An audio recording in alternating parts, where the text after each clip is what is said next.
240 plus 240 480 জন থাকবে।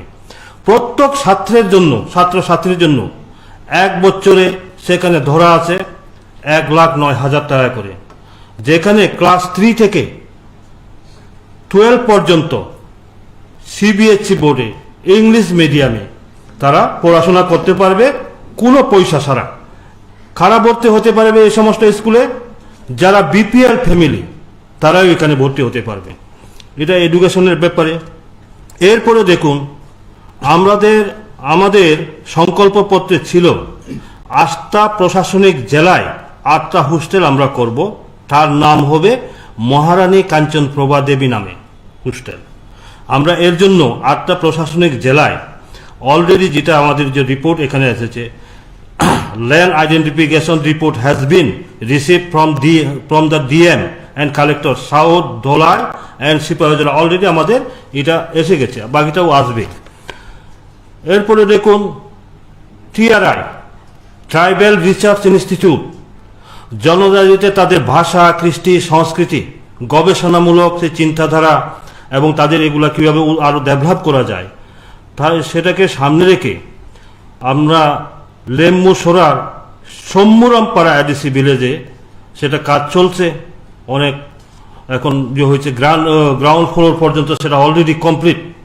এবং সেখানে কি হবে, এই যে বিভিন্ন সম্প্রদায়, 19টা জনজাতির সম্প্রদায় আছে, 7 ট্রাইব আছে, তাদের খাদ্য তালিকা অনুযায়ী রেস্টুরেন্ট সেখানে থাকবে, হ্যাঁ, ট্রেডিশনাল ফুড সেখানে ব্যবস্থা থাকবে, এবং সেখানে ভাষা, কৃষ্টি, সাহিত্য চর্চা নিয়ে সেখানে গবেষণামূলক থাকবে।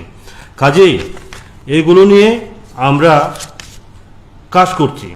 এরপরে দেখুন, অনেক সাইড থেকে একটা অভিযোগ আছে যে বিজেপির নেতৃত্বাধীন যে রাজ্য সরকার জনজাতিদেরকে বঞ্চিত করছে, এডিসি এলাকার জনগণকে বঞ্চিত করছে।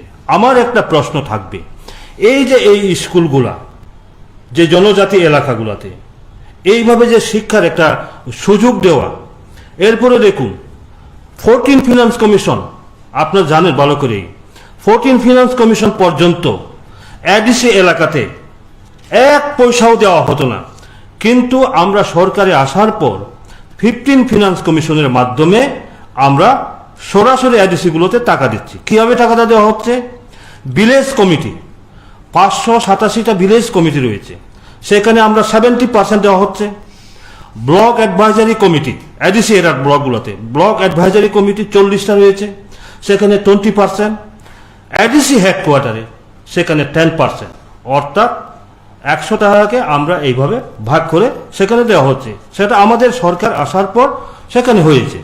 কাজেই এই যে বলা হচ্ছে যে এই এডিসিকে বঞ্চনা, অমুক সমুক, এগুলা কিন্তু আমাদের বাজেটের বাইরে, এগুলা সরাসরি ওই ভিলেজের উন্নয়নের জন্য। এরপরে দেখুন, আমরা একটা হিসাব করেছি, কয়েকদিন আগে আমাদের অর্থমন্ত্রীর সাথে প্রায় 2-3 ঘন্টা পর্যন্ত আমাদের আলোচনা হয়েছে। আমি গিয়েছিলাম অর্থমন্ত্রীর কাছে, শ্রদ্ধেয় প্রণজিৎ বাবুর কাছে। আমি বললাম যে এডিসির বঞ্চনা আপনি একটু বলুন। উনি ওনার ডিপার্টমেন্টের সেক্রেটারি সবাইকে দেখেছেন। দেখার পরে ওনারা দেখালেন যে সর্বমোট আমরা যদি টোটাল আমরা হিসাব করি তাহলে দেখা যায় আমরা 39.81% সেখানে এডিসি এলাকাতে অর্থ যাচ্ছে। একটা জিনিস মনে করবেন, তারা মনে করে যে এডিসি এলাকার জন্য বাজেটে কম ধরা হয়, স্টেটের জন্য বাজেটে কম ধরা হয়। এর জন্য আমি বলতে চাই, 6 শিডিউল মোতাবেক এডিসি অ্যাডমিনিস্ট্রেশন কি, এডিসির ক্ষমতা কি, ওটা তাদের জানা থাকা দরকার। রাজ্যের ক্ষমতা কি, কেন্দ্রের ক্ষমতা কি।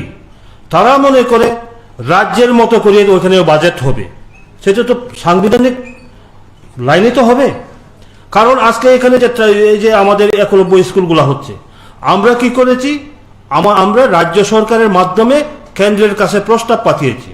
কেন্দ্র সরকার tribal union, tribal affair ministry, ওরা কি করেছেন, বরাদ্দ করেছেন, ওরা সরাসরি কাজের ব্যবস্থা ওনারা করছেন।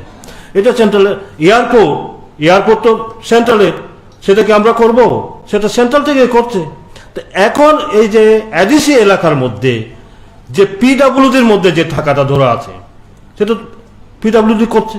এডুকেশন ডিপার্টমেন্ট, থানা বলুন, হ্যাঁ, ফরেস্ট ডিপার্টমেন্টের এসডিএফ অফিস বলুন, ডিএফও অফিস বলুন, এরা তো যার যে ডিপার্টমেন্টে কাজ করছে। কাজেই ওরা কি করছে, সহজ সরল আবেগপ্রবণ, জনজাতিরা বিশেষ করে আবেগপ্রবণ, বিশেষ করে যুব সম্প্রদায়দেরকে বিভ্রান্তি করছে যে এডিসি এলাকার জন্য অর্থাৎ জনজাতিদের জন্য কল্যাণের জন্য রাজ্য সরকার কিছুই করে নাই।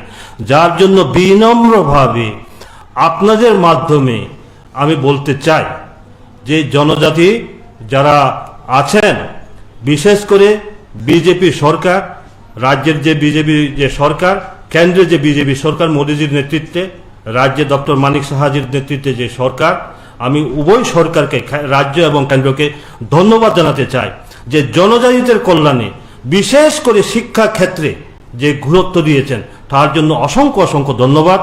এবং আমি আবার এটাই আবেদন রাখবো, বিশেষ করে আমার যারা জনজাতির যুব ভাইরা আছেন, বিভ্রান্তি না হয়ে বাস্তবকে দেখে আমরা যাহাতে সিদ্ধান্ত নেই।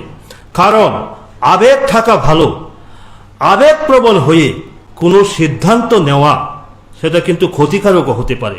কাজেই বাস্তবের উপরেই আমরা যাতে চলতে পারি এবং সঠিকভাবে আমরা দিশাটা দিকে জনজাতি উন্নয়নের জন্য সকলকে ধন্যবাদ। হ্যাঁ বলুন, কি প্রশ্ন আছে?